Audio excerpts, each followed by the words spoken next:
Good morning, lovely year 13s.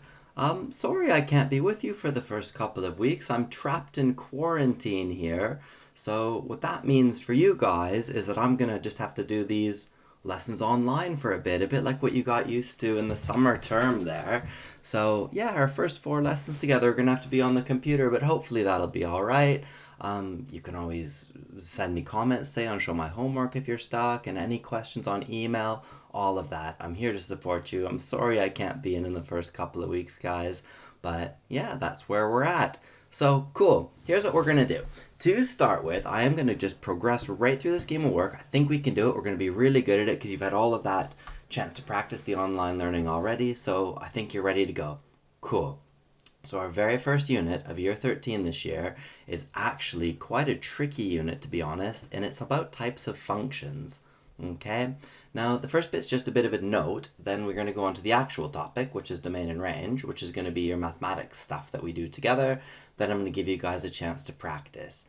It's a bit heavy and a bit tricky, this topic, but stay with me and I think that you are going to absolutely nail it. Cool. So to start with, you need to know a little thing or two about functions.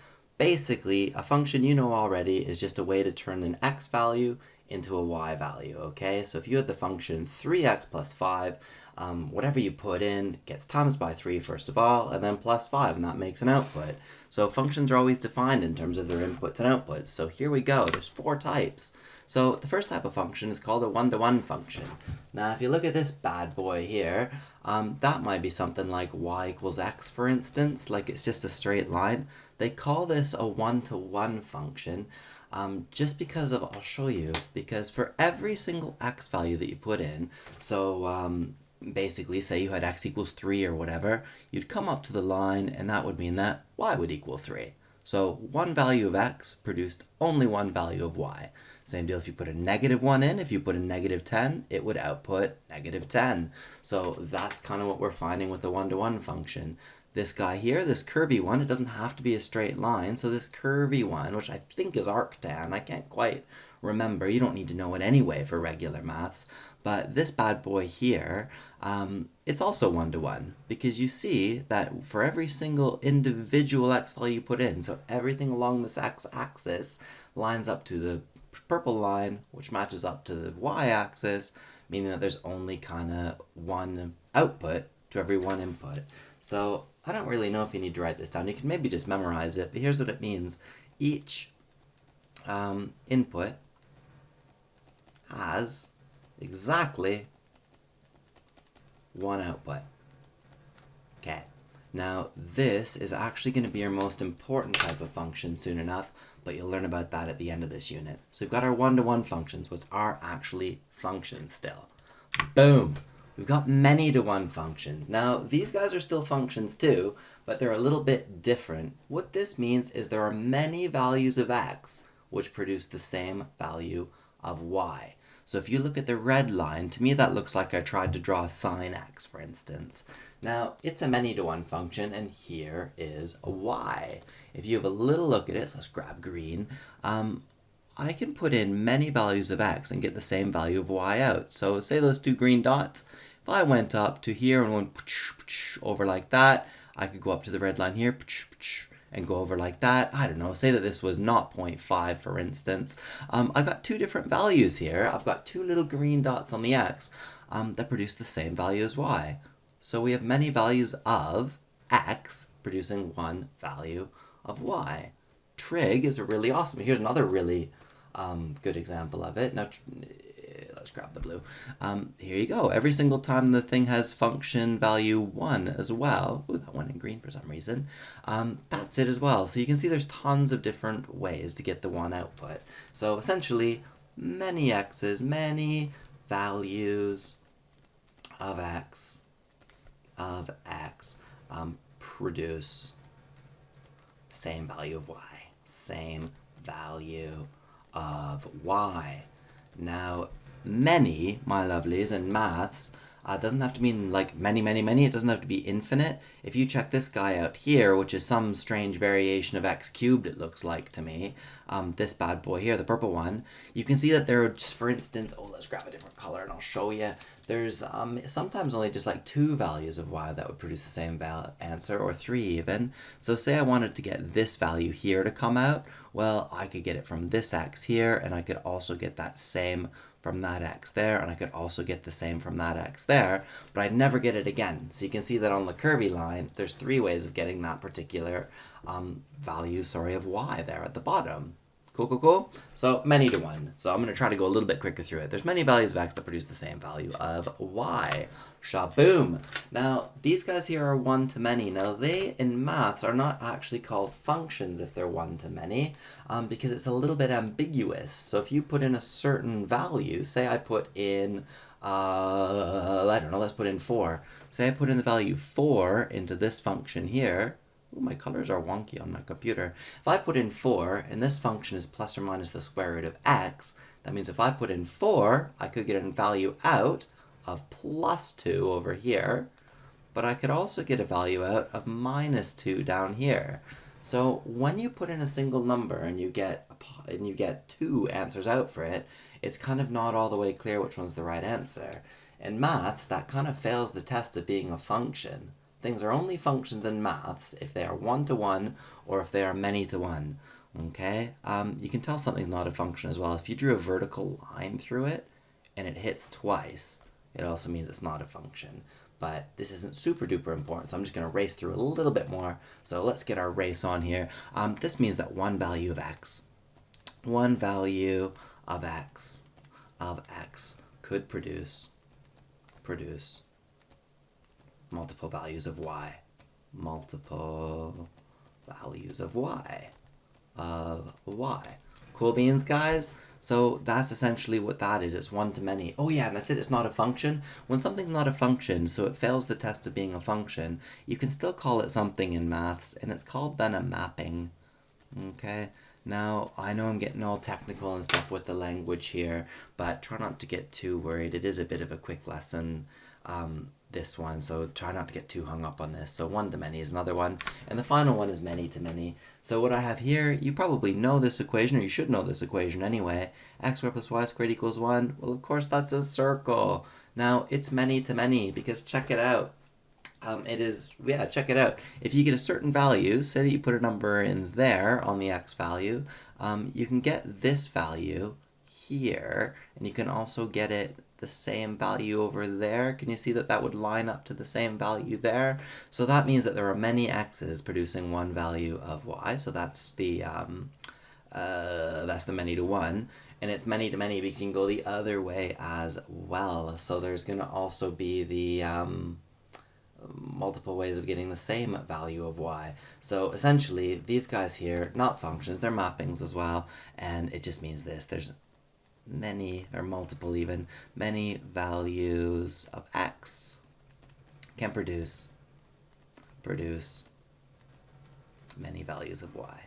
Many values of y. Values of y, and this bad boy here is just a mapping.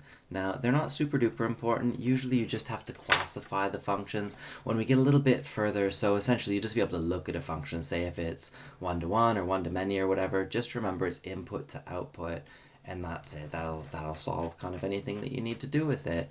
One-to-one will be important later when we do inverse functions, but I'll talk to you for a whole lesson about that.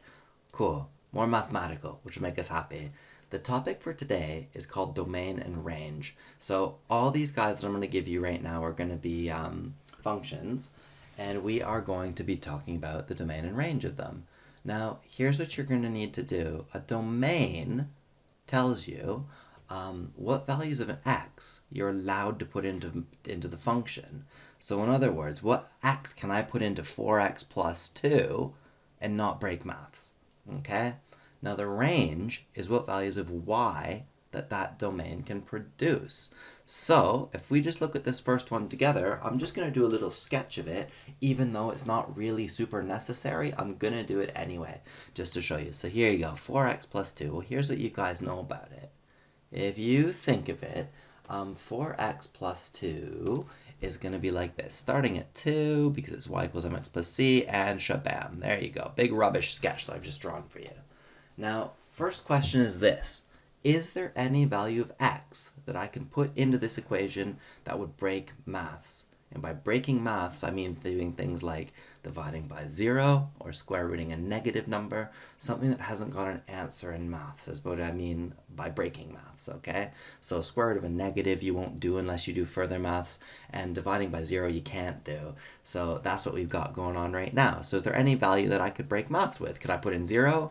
Well, yeah, I could. Could I put in 1? Yes. Could I put in -1? Yes. Could I put in 1,000,000? Yes. Could I put in -1,000,000? Yes. So is there any number I couldn't put in? Well, no. So here's what you're going to write, my buddies. When you solve this thing, when you do your answer, it's going to be this. For the domain, I put a D and a dot, dot. You're going to use set notation. So brace bracket to start with, and you're just going to say this. X, and you've seen this in GCSE, but it's been a while. It's that thing there. It is an element of, is what that is in maths. But you can say belongs to or whatever. And you're going to put this R. It's like 2 sticks down.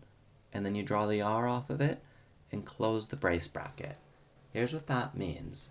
X is an element of the real numbers. Now, I don't remember if you guys heard about the real numbers or not. I like to say it as an extension all the time to people about these real numbers and stuff. But what a real number is, guys, is it's any number in the whole universe, okay, that isn't the square root of a negative, essentially. So pi is a real number, and 3 is a real number, and 0 is a real number, and -5 is a real number. All of these are real numbers. Any number that you've encountered, not including further maths, is a real number, okay? So it includes the whole numbers, the integers, all of that. So there you go. So x is any real number, okay? That's what that means. That means you're completely unrestricted. Cool. Now that you've got that figured out, now that you know that x is any real number, your big next question is, well, what can y be? Because that's what the range is. So here we go. Range. Oops. Grab the pen. Range. Well, here you go. To start with, you're always going to start them with that same symbol. Y can be anything, so y is any real number, and now you look for a condition. If you look at this graph, is there going to be any value of y up or down? So anywhere on the whole graph, I hope you can see the mouse. Anywhere up or down on this whole graph that you can't get an x value for? Well, no, actually. So the domain and range in this first one is just x equals any real number and y equals any real number. So they're both completely unrestricted. Cool. Now here, so that's kind of an easy one. Now here we go. This one's a bit harder. Y equals 5 over x take 2. Now, here we go. It's a bit more restrictive. Now I'm going to draw it just for kind of good practice, just to show you what it looks like, because it will help me to talk about it. I'm going to make that black instead of blue. There seems to be a bit of a delay in my computer, but that's okay. So here we go. And here we go. Essentially, to me, because I remember my graphing transformations unit from year 12, is I do know how to draw that. This is like the function 1 over x, but it's been shifted 2 spots off to the right. So here we go. It's also been stretched by a scale factor of 5, but yeah, what I'm going to do is I'm just going to worry about the transformation because I'm just sketching. Now, you guys remember regular 1 over x function looks like that. Do you remember? It's that weird wonky one that's in 2 parts. Well, what we've got here is we're going to have an asymptote at that line. So we're going to have it that it can't cross 2 now instead, because 2 is a number that will break maths. Now, here's what your graph looks like then. It's going to be something along these lines here, guys. It's going to be something like that. So here we go, starting with domain and range again. Here we go. Domain. With domain this time, what value is there any value of x that I could put into this function and would break it? Well, in this case, actually, yeah, there is. Because if you think about it, is there any number I could sub in for x that would make me break maths, i.e. divide by 0 or square root of a negative? Well, yeah, actually. The number that it can't be is 2. Because can you see if you put 2 in, it would end up being 5 divided by 0. So it's 2 that it can't be. So here's what we do to write that it can't be 2. You start off with saying this. Well, x can be anything. You need to start them all that way because that means that it can be any number in the whole world. But there's a condition. So you draw this big long vertical line. I know it looks like a different language. Big long vertical line, that means such that in maths. So x can be any real number such that x cannot equal 2. And that is the answer to that one. Cool? Hopefully you've seen the not equals 2 symbol before, but that's what you've got to write. Cool, cool, cool. Now, here we go, one more time. This time we will be wanting to look at our picture for the range. How do you start it off? What do you think? That's right, they all start the same. Y is any real number such that. Now here we go. What value of y can't you get based on the look of my graph here? So you couldn't put in 2. Is there any value that won't come out? Is there another secret asymptote here by any chance? If you said along that axis, along the x-axis, so where y equals 0, you are absolutely right. Y can't equal 0. Cool beans, can you see that? Because it never actually gets to cross that line. Y can be anything that's not 0, so it can be positive anything up here, negative anything down there, but it can just never be 0. So that's what we've got. Cool. Now here you go. These guys here, a little bit trickier. I think I might skip D actually, because I think I'm taking too long here. But anyway, let's have a little go. Okay, C then. For C, y equals the square root of x. Well, let's have a little gander at it. If we want to do the square root of x to start with, I'm going to do the sketch because I know that's going to help me with the range. Well, here you go. Square root of x, buddies. It's already going to have something weird with it. Well, if you do the square root of 0, well, that's just going to be 0. If you do the square root of 1, for instance, it's going to be like 1. If you do the square root of 2, it's going to be a wonky number. 3 is going to be a wonky number. 4 is going to have 2 come out, though. And hopefully you remember the graph kind of looks something like that. Cool, cool, cool. So it looks like a kind of curvy line that goes flatter and flatter and flatter like that. Now, what happens if you put negatives in? So I started at 0. If I put negative 1 in, can I do the square root of negative 1? Well, no, actually. If you think about it in your calculator, well, try it in your calculator. If you put it in your calculator, you'll get math error, or negative 2, or negative 3, or negative 4. You can't actually square root a negative because what number would you times by itself to make negative 1? Well, it wouldn't be negative 1 because negative 1 times negative 1 makes positive 1, so that's not right. And it wouldn't be positive 1 because positive 1 times positive 1 equals positive 1, so that's not right. There's actually no way to get negative 1 to square root. So yeah, you're scuppered. That's the whole graph of it right there. So now we can move on to the domain and range. So here it is. X can be any real number. The delay is too long. X can be any real number. Let's grab the blue. Blue, blue, blue, blue, blue. Okay. X can be any real number. But what numbers can't it be such that, well, what you'll find is it can't be anything negative, which means it has to be either positive or 0. So x has to be greater than or equal to 0. Bang. Close bracket. Have a little look for y now. Y can be any real number such that, and with y, what values of y can we get out? Well, we can get out all these positive values of y. I know it's getting flatter and flatter, but it does actually continue on forever. Like if you did the square root of, oh gosh, here we go. If you did the square root of 100, it would be 10, right? If you did the square root of 10,000, is that 4 zeros? It would be 100. So you see what I mean? They are getting bigger and bigger as you put numbers in. It's just slowly. So y can actually be any positive number, but it has to be positive, which means that y has to be greater than or equal to 0. Okay, and a different explanation, the reason why is it can't get below the axis. That means it has to be greater than or equal to 0. Cool, cool, cool? Right, buddies. Last one. I'm just going to give you a hint on this one, okay? And then I think I'm going to skip it after that because I think it'd be good practice for you to finish it. So here we go. To start with, this one is similar to C, but it's got a problem in that it's a weird quadratic underneath the square root sign. So it's a quadratic under a square root. So, oh dear. What you're going to want to do first, buddies, is what do you think? What would you do normally with a quadratic? If you said factorize it, you are absolutely right. So here we go. Give it a quick factorize. So it's going to be the square root of two numbers that times to minus 32. So two numbers that times to make minus 32, in case your brains are really forgetting all this factorization stuff from before, and add to 4. Well, what are those two numbers that do that? If you said 8 and minus 4, you're absolutely right, because 8 times minus 4 does make minus 32, 8 take 4 does make 4, so by golly, it's x plus 8, x minus 4 under there. Cool. Now, if you want this to work, here's what we need. We need the bit that's under the square root to be positive. I said I wasn't going to do it, but now I am doing it. It looks like, oh dear, okay. So here's what we've got. If you want this to be positive, buddies, it means that has to be true for it to be, so under the square root has to be positive, yeah? So for this to work, for the square root bit to be positive, here's what you're going to need. So that's very, very muddly. For the square root to be positive, here's what you need.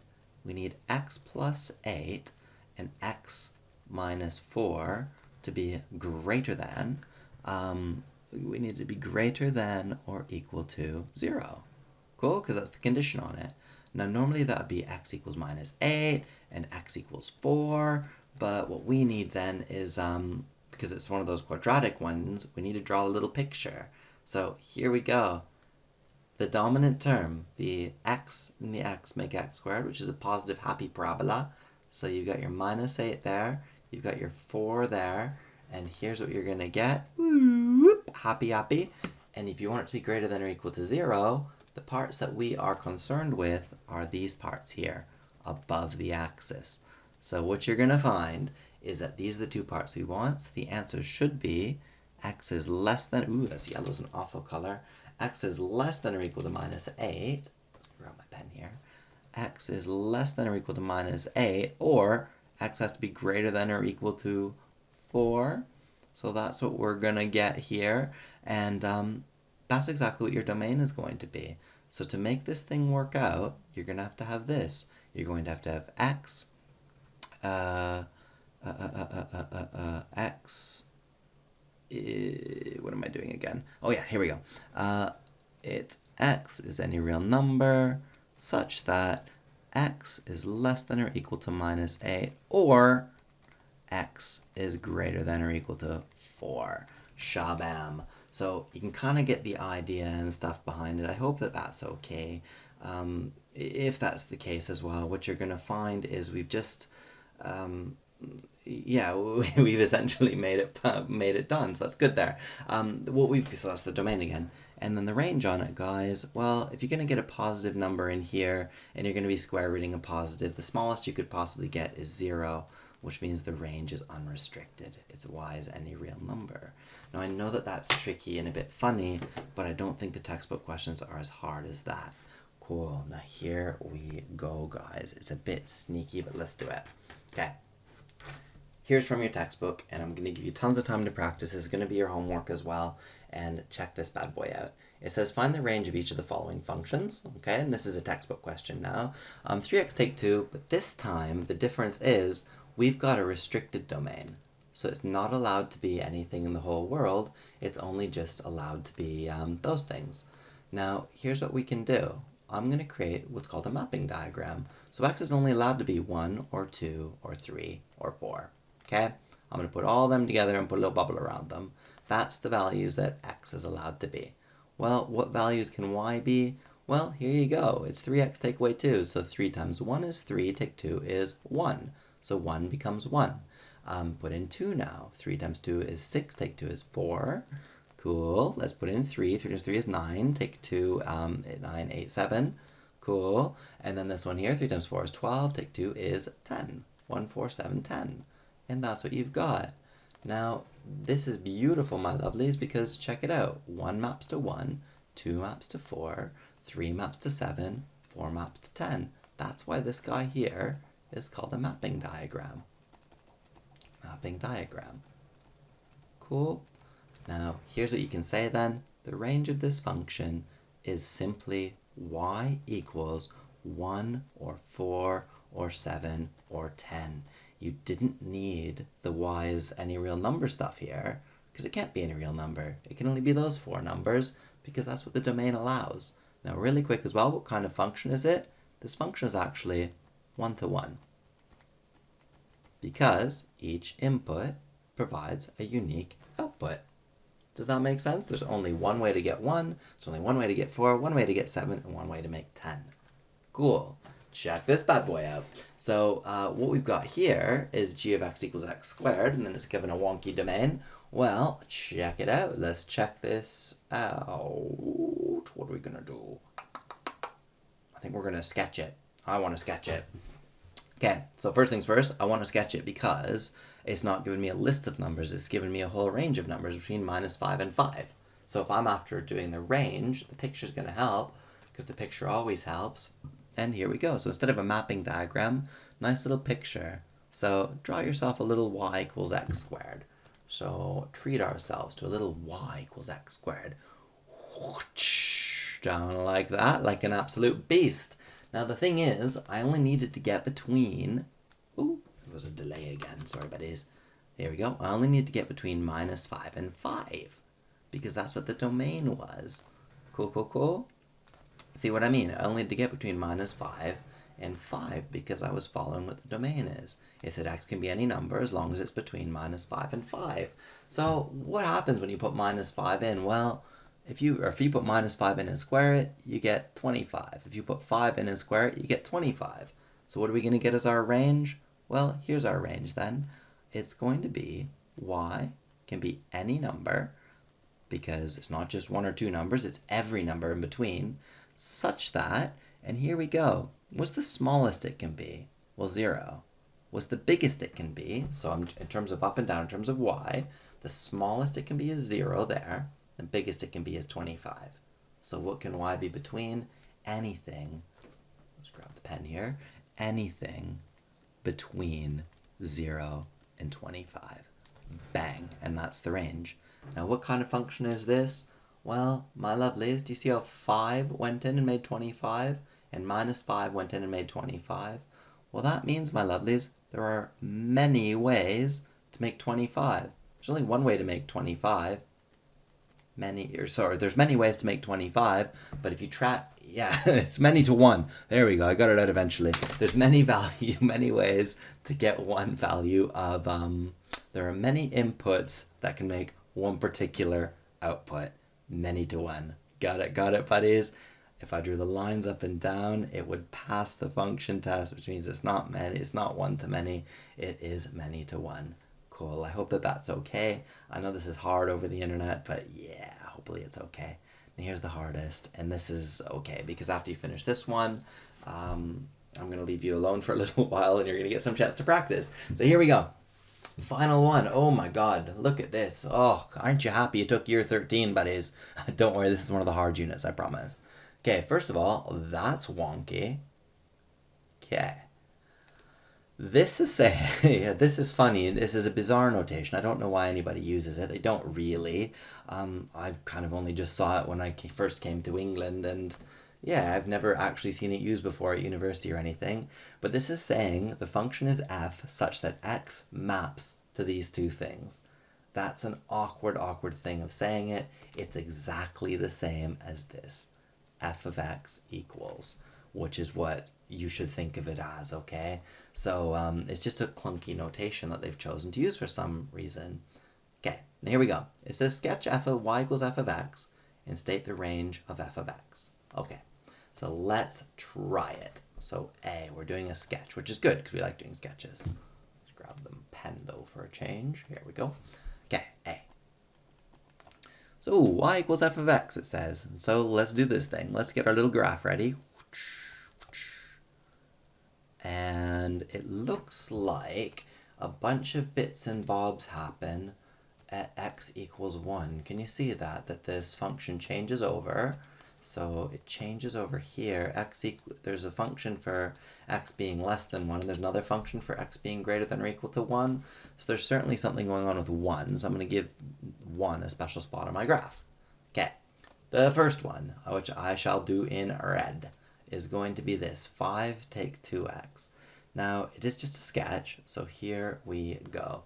First thing I know is it crosses the x-axis crosses the y-axis at 5, because it's a line, okay? It's a downward sloping line, okay? So y equals 5 take 2x. What I'm going to do is I'm actually going to put in 1 and see what comes out. So 5 take 2 times, so I'm going to put in 1 and see what comes out. So 5 take 2 times 1, so 5 take 2 is 3. So it's going to crawl down to 3 when it gets to here. I'm going to put an open circle there, because it can't actually equal 3, it can just get close. Okay, so here's what my graph looks like for that left-hand bit. It's a straight line that goes downward through 5, hits 3, and then it kind of stops there because it's not defined for when x is 1 or more, because then it switches to this one. Okay, so for the 1 or more on this one, here's what we're going to find. If you put 1 now into the bottom one, 1 squared is 1 plus 3 is 4. So the second one, which I shall do in, to show that they're the same, they both belong to the same function, I'll do it in orange because it's a similar color. So here we go, in orange. Here we go, because these two things together make the one equation up, the one function up. So here we go. At 1, remember how we just said we put in 1 and 4 comes out? So here we go. We're going to have a solid dot there. Oh, I regret orange instantly. A solid dot there, which happens at 4. Now, it's a curvy parabola one, so I'm just going to go and finish making a parabola from there, okay? So, yeah, if I was to continue, I'm not quite happy with that here. I'm just going to erase a little bit. Okay. Well, I know that the function is x squared plus 3. It's a regular parabola shifted up 3 spots. So I'm going to dash a little line here, dash, dash, dash. That's not part of it. And then that makes the curvy line like that. So that's my beautiful function. You can see it better when you do that dashy line, because while it's not defined there, it gives me the right shape. I'm going to erase the dashy line now. Turn ink into text. Oh, exciting. Got it. All right, let's get the rubber. That's what I wanted. Okay, and there we go. So that, oh shoot, darn, dropped. Okay, there we go. So perfect. And that's what we got. So boom. It says state the range of f of x. Well, here you go then, buddies. If you want to do the range of f of x, it's going to be this. The range is going to be this. It's y as any number to begin with, such that, and what values of y can we get? Well, we certainly are only going to get values of y that are bigger than 3, because everything's above that 3. Can we get things between 3 and 4? Well, actually, yes we can, because they're involved in the red line. Is there any upper cap on it? Nope, because as you go negative, you get this line, and as you go positive, as you go negative, you get this line, and as you go positive, you get that curve that goes up. So there's no upper cap on it. So y is just any real number such that y is strictly greater than 3. Not equal to 3, because it's a circle there. And the final thing we got to do, solve f of x is equal to 19. So, bit tricky. We're actually going to get a couple answers here, and let's just have a little look at what that might look like. If I had 19 all the way up here, 19, and I was to draw this line over, so f of x equals 19, that means the answer is 19, that line could actually hit both the yellow line and the red line. So I'm going to get two answers here, which means I'm going to have to do this. I'm going to have to investigate each part of the function, the top one and the bottom one. The top one will give me the answer that matches up with the red line. The bottom one will give me the answer that matches up with the yellow line or the orange line. So here we go. So first things first, the top one, the red one, get my thing to turn red and then I'll show you. Okay, so here we go, B. That's hilarious. I'm going to leave it though. Okay, so here we go. So the top one. Well, we need it to equal 19. So 5 take 2x equals 19. Cool, cool, cool. That goes over here. That goes over here. Oh, God, here we go. Oh, it's been a while. What's 19 take 5? Oh, 14, that's right. Oh my God, sorry guys. So it's 2x equals negative 14. I hope that's right, I really do. And x then is equal to negative 7. Oh, it's been a while for me too.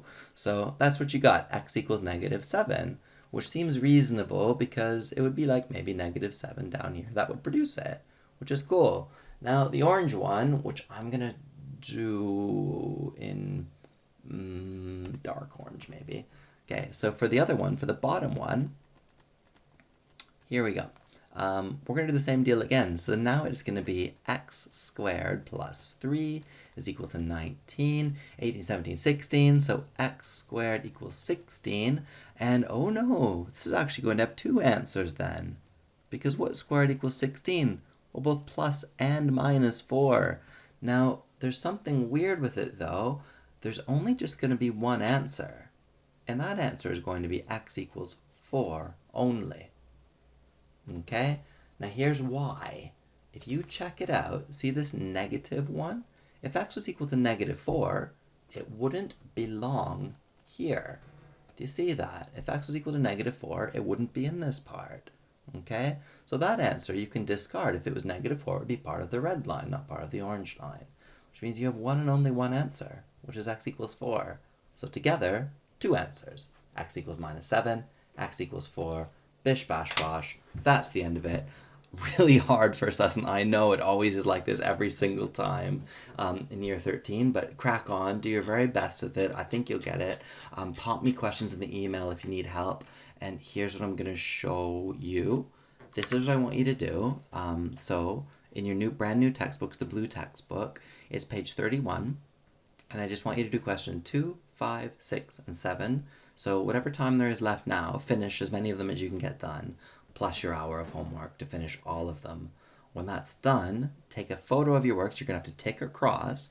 So go check the back of the book, just see if you got your answers right or wrong, and put a tick if you have it right and a cross if you got it wrong, obviously. And then take a photo of it, and then upload all the photos of each of your pages onto Show My Homework, and I'll have a mark of it on there because that's probably the easiest way to get it to me. I don't want it in my emails because it gets confusing for me when it comes in the emails. So if you could please just attach it to Show My Homework, taking a photo with your mobile phones, that'd be perfect. And I guess that's it for me. So really good work on a really hard lesson. Sorry it had to be so hard, and sorry that I wasn't there for you in the first couple of weeks, but I'll be with you shortly, buddies. I'm excited about year 13. Keep up, well, not keep up the good work. Start the good work, my lovelies, and cool. See you next time. Bye, buddies.